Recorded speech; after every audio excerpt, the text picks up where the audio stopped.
We're back to chapter 2, part 2, talking about personal characteristics of the entrepreneur, some things that help in opportunity recognition, idea creation, creativity. We'll talk about that in depth later on in this slideshow. Prior experience.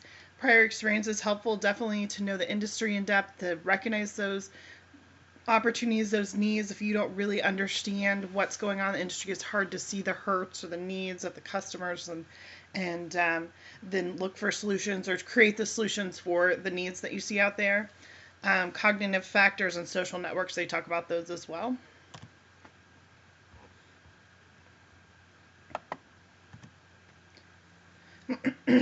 Prior industry experience. They talk about how it's helpful to be familiar with the industry and things like that, so you can recognize those business opportunities. They also, I noticed, mentioned in the book that that isn't always the case. Sometimes fresh eyes are helpful. Coming into an industry where you're not ingrained in the way things work can be beneficial. So if you don't have prior experience in the industry, does it negate your ability to start a business if you see a need and you're able to solve it? Not necessarily. I can definitely tell you that I've worked in industries or places where, people thought this was the only way you could do it, and coming in with not the same background and preconceived notions made a big difference. Cognitive factors, they talk about this, that they believe maybe entrepreneurs have a sixth sense that allow them to see opportunities that others miss. Again, I don't think that entrepreneurs are born. I think they're made. And so by going through some of these creative activities, getting a feel for how you seek these out, see things, I can definitely tell that with my business experience, my interest in entrepreneurship, when I walk into a business, I look at it differently, and that's good and bad. Sometimes it's hard to enjoy a business when I'm evaluating their abilities. Going out to dinner at Applebee's on Saturday, I'm looking at, how are these employees trained? What are they doing wrong? How are they succeeding? How are they? So you might find that you just evaluate things different, and that's something that can be developed. Creativity. We talk about creativity. Is it same thing? Is it learned or something that you're born with? Creativity can be exercised and expanded as well. So, and obviously this is useful when generating ideas, looking at problems and finding the opportunities in them. So we'll talk about that as well. The creativity process, preparation, incubation. Hopefully when you're putting together your pitch, idea pitch for this unit, you'll go through this. You'll prepare, you'll get some background, some ideas, then you'll incubate. I think that's so important. People skip that because you're going to start on this, 3 days before it's due, even though you have 2 weeks, and you're not going to have any time to let it kind of ruminate. So please start a little bit earlier and give yourself a couple days to just kind of let it roll around. I can't tell you how many times I've come up with better ideas, with solutions to problems that I couldn't, when I just kind of let it sit. Hopefully then you'll get to that eureka, that problem solved business idea. Then it rolls into evaluation, and then elaboration, moving it forward into that full-on developed concept. We talked about this in chapter 1, although you didn't see my slides, but I did talk about this in chapter 1 several times. But failure is part of the creative process.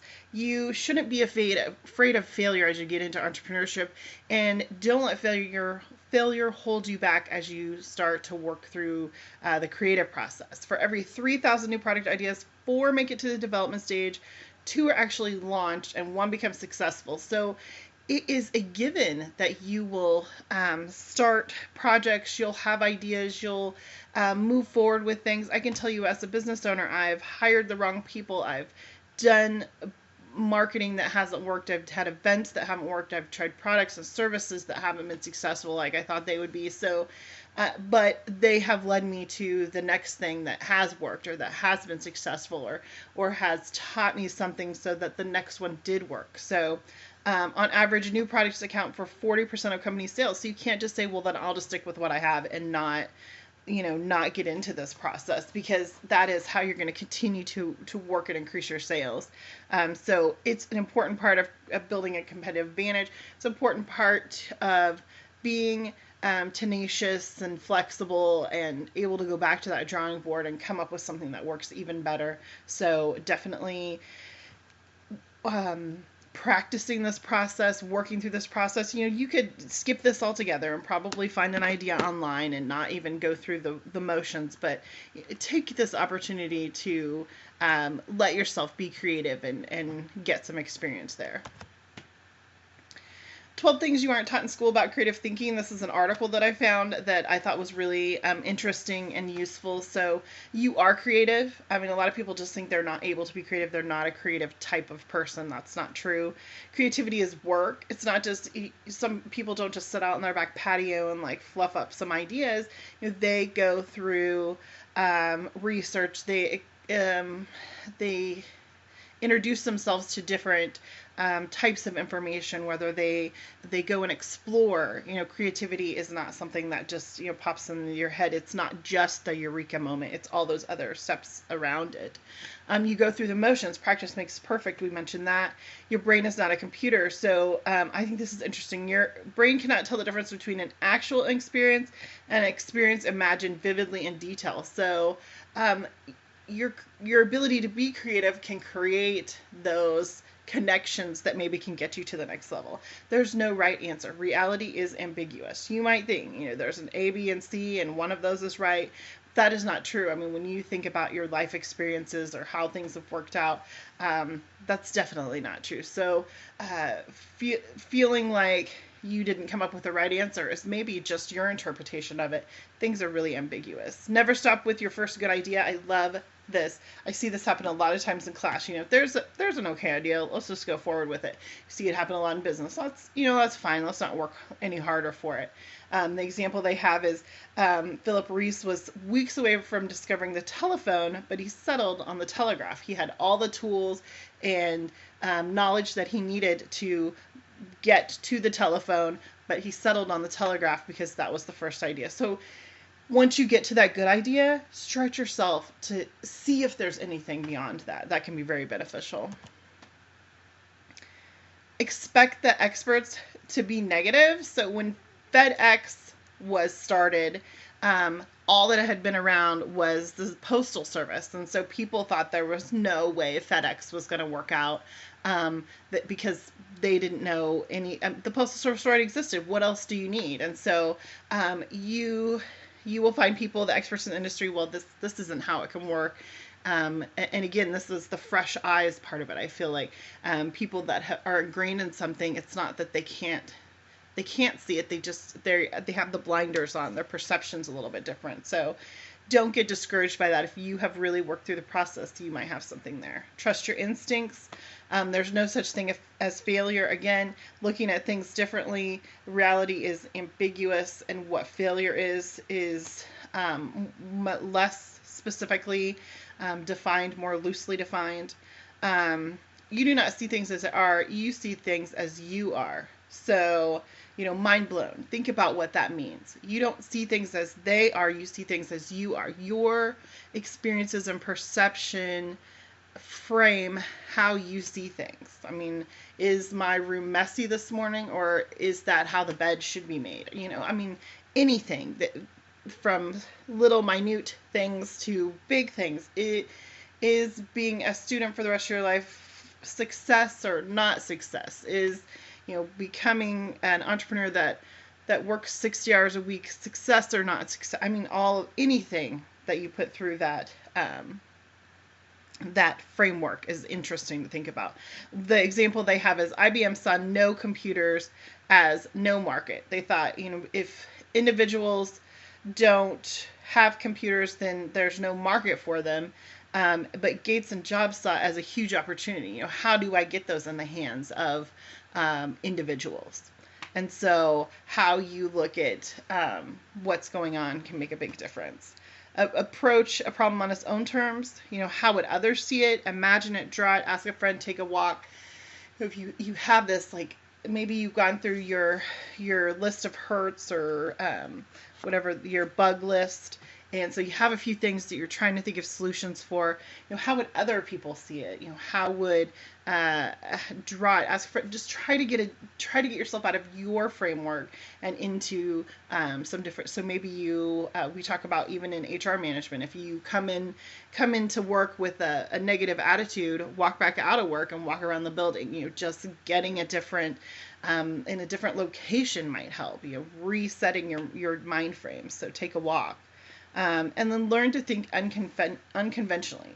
Be inclusive. Generate connections. So, thinking about things differently, not the way you've been thinking about them, can be interesting and helpful, and can help you maybe connect things that haven't been connected before to find that solution.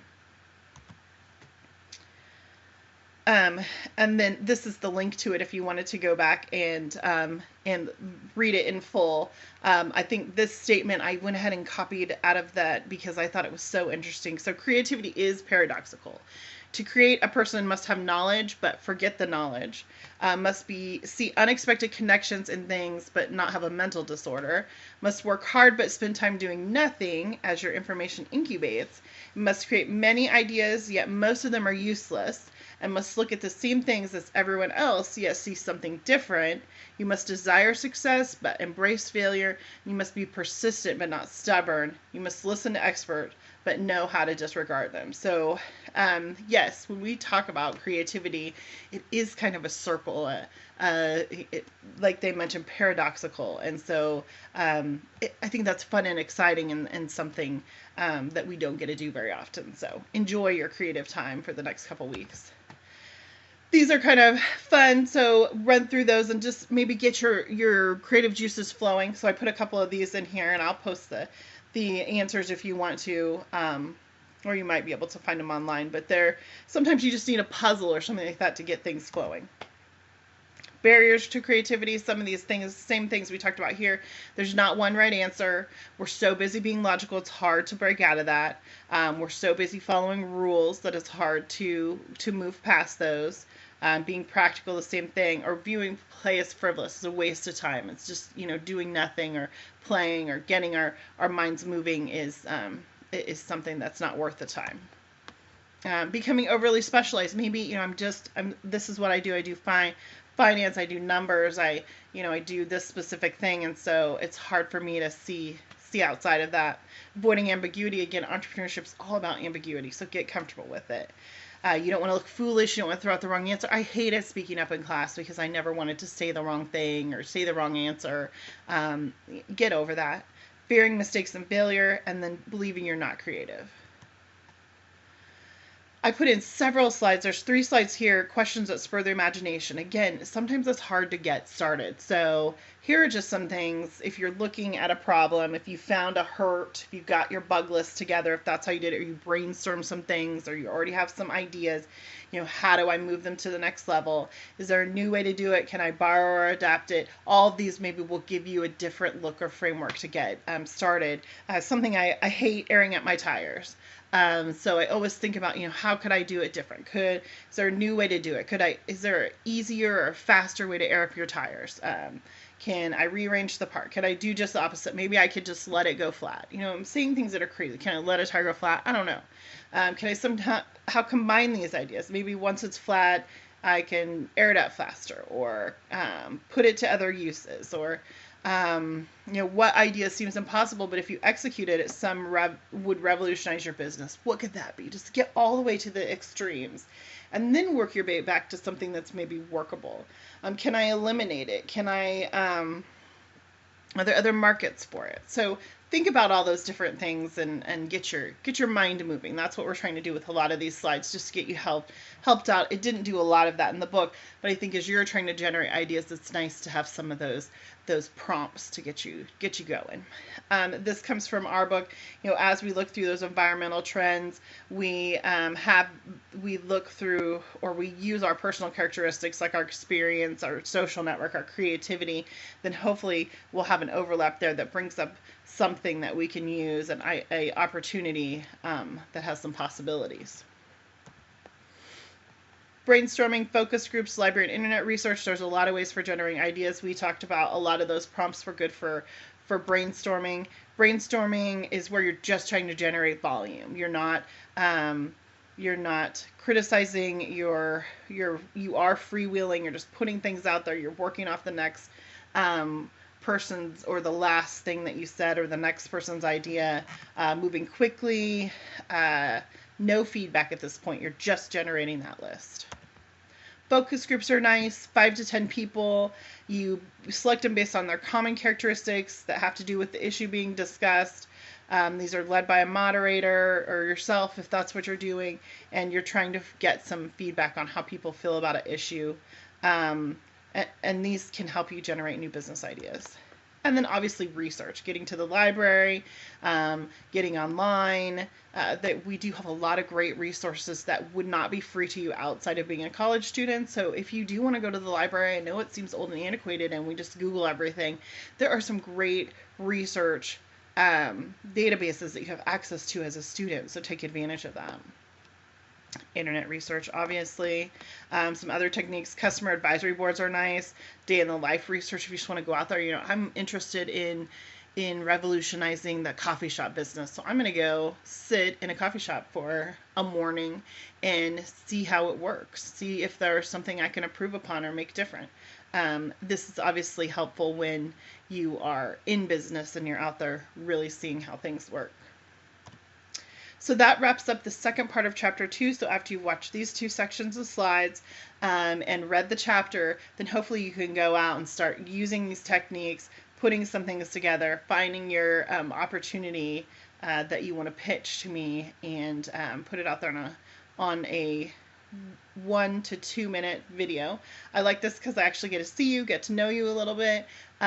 Early on, I used to do this pitch at the very end of the semester. It's like, oh, that's who we've been discussion boarding with all semester, so it's kind of nice to just put this out here too. I like to front load the points in the semester a little bit more because I know most classes backload them, so that way it kind of gets some of these bigger projects out of the way so we can enjoy the end of the semester and really spend some time with the idea that we've really worked hard for at the beginning. So let me know if you have any questions. Thank you.